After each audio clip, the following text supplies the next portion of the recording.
Otep à tous, bienvenue sur la chaîne des panafricanistes par essence, par conviction et par excellence. Celle des citoyens kémites par nécessité et obligation de combat. Nous sommes une chaîne qui n'est guidée que par nos ancêtres et rien que par les ancêtres qui appartiennent à l'égrégore du monde noir. Par conséquent, nous ne croyons en aucun Dieu venu de l'étranger. Toutefois, cette vidéo n'est aucunement destinée à inciter à la haine ou à la violence, car nous menons un combat qui est d'abord et avant tout spirituel, intellectuel et démocratique. Ensuite, il est politique, géopolitique et géostratégique. Contre l'impérialisme, le colonialisme, le néocolonialisme et l'endocolonat, qui sont tous qualifiés de crimes contre l'humanité. Nous menons ce combat sur la base du principe fondamental que nous avons hérité de nos ancêtres kémites, qui est celui de la Mahat, c'est-à-dire solidarité, vérité et justice. Vous êtes donc en droit de connaître la vérité et nous avons l'obligation de vous dire la vérité, rien que la vérité, afin que justice soit rendue au continent africain. Et ça, c'est notre modeste contribution dans cette noble lutte en faveur de la souveraineté, la dignité, la solidarité et l'unité africaine. C'est exactement ça que nous appelons le panafricanisme. Bien-aimés frères et sœurs, l'Alliance des États du Sahel fait trembler la France. Eh oui, elle fait trembler la France. Emmanuel Macron ne dort plus parce que c'est sous son règne que les pays africains sont en train d'échapper, de quitter la baraque. Donc, c'est un problème parce que si c'était encore ses prédécesseurs, bon, il n'aurait pas beaucoup de choses à craindre, mais c'est avec lui que tout est en train d'aller en éclat. C'est dommage parce que, bon, qu'est-ce que nous avons à faire? Il ne fallait pas qu'ils nous fassent tout ce qu'ils nous ont fait. L'esclavage, la colonisation. Maintenant, ils sont en train de payer les conséquences parce que les Africains se sont réveillés. Ils ont perdu leur cécité. La cécité, là, c'est parti.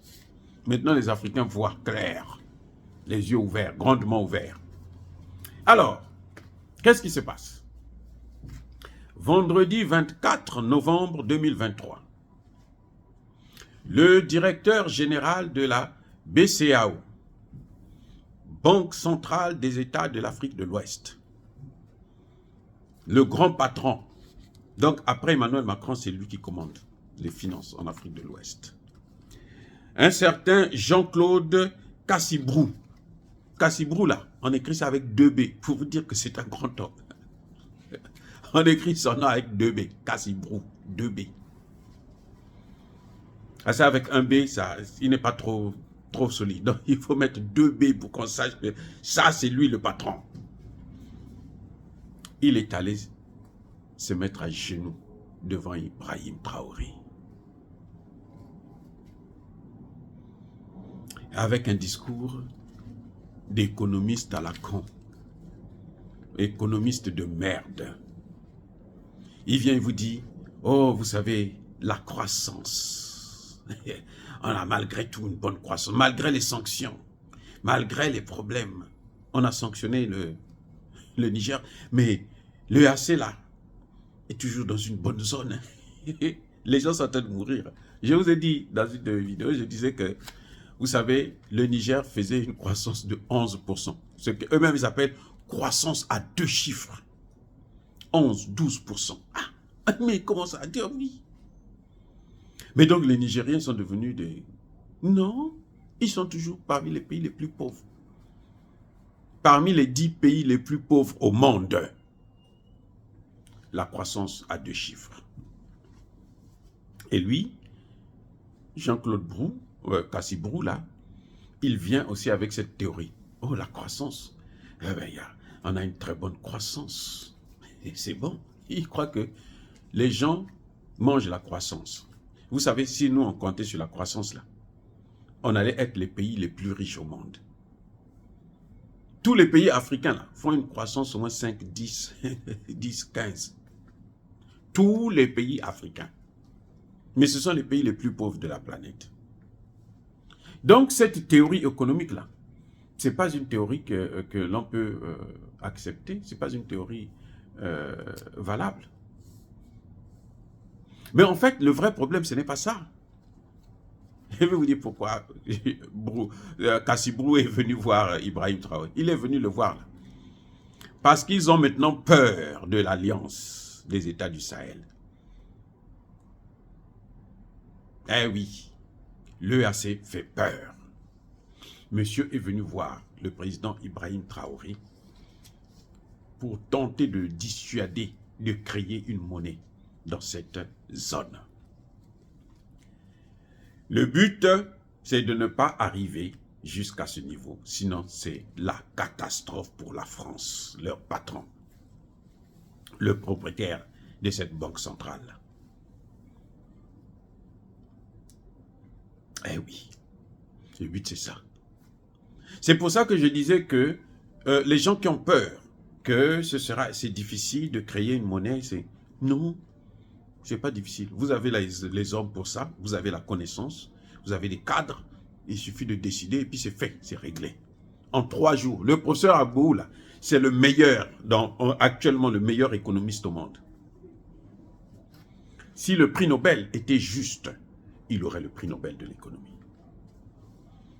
Il a dit en 3 jours. Vous prenez la décision politique, vous prenez une loi et puis vous mettez ça en œuvre. 3 jours. Ça fait trembler. Le fait que les pays de l'AES, les ministres des Affaires étrangères, les ministres de l'économie et des finances, ont mis en place une commission d'experts pour aller très rapidement vers l'union économique et monétaire, c'est-à-dire créer une monnaie de la zone. C'est ça que ça veut dire. Et ils tremblent. Quand les gens parlent, disent que Alassane Ouattara est allé en France pour voir le problème de Guillaume Soro. Non! Il n'a pas besoin. Guillaume Soro, il fait peur à qui? Guillaume Soro peut faire peur si Guillaume Soro est maintenant avec la Russie. Ah, là, c'est dangereux. Si c'est la Russie qui l'utilise, si c'est la Russie qui l'a envoyé au Niger, ce qui est aussi possible, là, Guillaume Soro peut faire peur. Mais si ce n'est que, bon, lui-même qui a décidé, moi, je vais rentrer parce que, bon, je suis chez moi, au Niger, bon, il sera en sécurité, c'est clair. C'est le cadet du souci d'Emmanuel Macron, parce qu'on l'a déjà eu. Oui, on l'a déjà utilisé, on peut l'utiliser encore. Sinon, on va tout faire pour le mettre à l'envoyer à La Haye. Il va faire quoi? Il va faire la guerre contre la Cour pénale internationale? Non, c'est leur cour. Et celui qui a envoyé Gbagbo là-bas, ce sera son tour aussi. Il va faire quoi? Il ne pourra rien faire. Rien. Bref, quand Alassane Ouattara va là-bas, c'est pour voir comment il peut faire pour arrêter l'EAC. L'objet de la rencontre entre Ouattara et Macron, aujourd'hui là, entre Macron et Macky Sall, c'est comment faire pour stopper l'EAC. Ils ont des gens qui travaillent. Mais eux-mêmes, ils l'ont dit, les ministres l'ont dit, les députés l'ont dit. Quand on a des gens là qui travaillent, l'ancien ambassadeur de la France au Mali, il a dit, on a des gens qui sont déjà en train de travailler sur le terrain pour boycotter cette affaire-là. C'est parce que ça leur fait peur, parce que c'est ça là, si ça réussit, ça a déjà réussi. Ils ont réussi déjà sur le plan sécuritaire. Vous avez vu comment Kidal est revenu dans les mains du gouvernement malien. Eh oui, comment ils ont le contrôle de la zone des 3 frontières.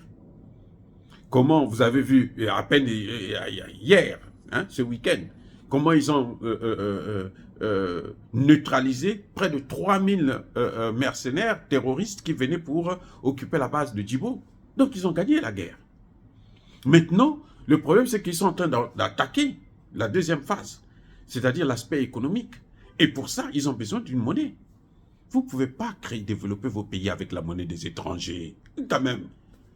On ne fait pas ça. Ça ne peut pas se faire. C'est pour ça qu'en Afrique centrale, ils continuent. En Afrique centrale, ça fait 10 ans qu'ils réfléchissent. Bon, la monnaie et tout. Ils sont là. Chaque fois que les chefs d'État se réunissent, les experts viennent leur dire, bon, on va réfléchir encore 1 an, 2 ans, 3 ans. Tout le temps, c'est ça. Parce qu'ils ont peur d'affronter Macron, de dire à Macron, bon, nous, on ne veut plus rester dans cette zone. C'est la peur seulement, c'est tout. les États du Sahel ont surmonté cette peur. Ils sont déjà au-dessus de cette peur. Ils sont nés avant cette peur. Donc, qu'est-ce qui se passe maintenant? Qu'est-ce qu'ils vont faire? Ils vont faire leur monnaie. Et ça fait trembler Macron. Donc, il envoie son directeur de la Banque centrale pour dire non. Il va voir Traoré, c'est pour ça. Pour lui demander de arrêter avec ça. Et maintenant, ils posent des conditions. Ils disent, et on fait le chantage. Non, écoutez, si vous enlevez ça, si vous évitez ça, nous, on va enlever les sanctions. Gardez les sanctions. Gardez les sanctions. Mais le Mali a survécu avec ses sanctions. Le Burkina Faso est sous sanctions aussi. Hein? Vous ne savez pas que les Américains ont sorti le Burkina de l'AGOA? Ils ont suspendu l'aide au développement et autres. C'est mieux d'ailleurs. C'est ce que nous demandons chaque fois qu'il y a des sanctions. Là. Ça développe le pays. Regardez, l'Iran est sous sanctions depuis plusieurs années. Ça fait plus de 20 ans que l'Iran est sous sanctions. Vous savez quoi?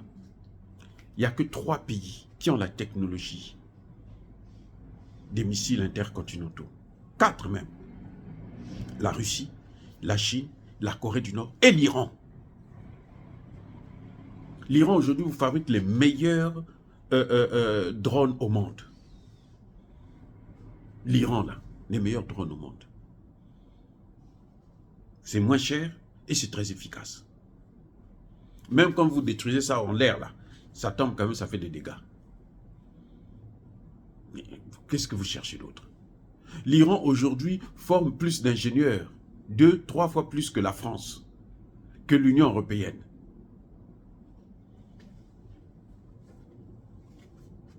À cause de quoi? Des sanctions. Quand on met un pays sous sanctions, là, il compte maintenant sur ses forces endogènes. Et c'est ça qui sort, le meilleur de lui qui sort. C'est ça qui fait que vous voyez ces résultats-là. La Russie, sous sanctions, 17 000 sanctions. 17 000. Regardez ce que l'économie. La Russie, le PIB de la Russie, en 2023, là, dépasse celui de toute l'Europe. Et pourtant, 17 000 sanctions. Donc, les Africains doivent enlever la peur. Nous devons bannir cette histoire de peur des Occidentaux, de peur de leur théorie économique. Leur théorie économique, là, c'est fait justement pour nous empêcher de réfléchir. C'est pour ça que tous les économistes africains échouent en Afrique. Ils viennent, ils ont des diplômes, des docteurs de ceci, ils échouent en Afrique parce qu'ils suivent ces théories qui ont été mises en place justement pour nous empêcher de nous développer. On vient, on parle des termes là. Le directeur là, Kassambri, il est bien habillé, il a beaucoup d'argent. Mais le Burkinabé moyen, il est malheureux. Il est malheureux. Il vient parler de croissance dans des pays que vous avez mis sous sanctions. Et puis vous demandez, non, si vous faites ça, nous on va enlever les sanctions. Non, gardez vos sanctions. Mais nous, notre objectif là, on continue. C'est-à-dire que nos pays ne doivent pas être distribués. Mais on faut faire. Mais Assimi Goïta l'a prouvé. On a insulté, on a critiqué, on a attaqué, on a dit ceci, on a dit cela, on a fait ceci, on a fait cela. Il était concentré sur son objectif, récupérer Kidal. Il a récupéré Kidal, le pays est libre. Tout le Mali est sous contrôle. Je dis bien tout le Mali est sous contrôle. Bref, les Français tremblent. Emmanuel Macron ne dort plus. Il a des insomnies. Même les somnifères ne marchent plus. Parce que l'Alliance fait peur.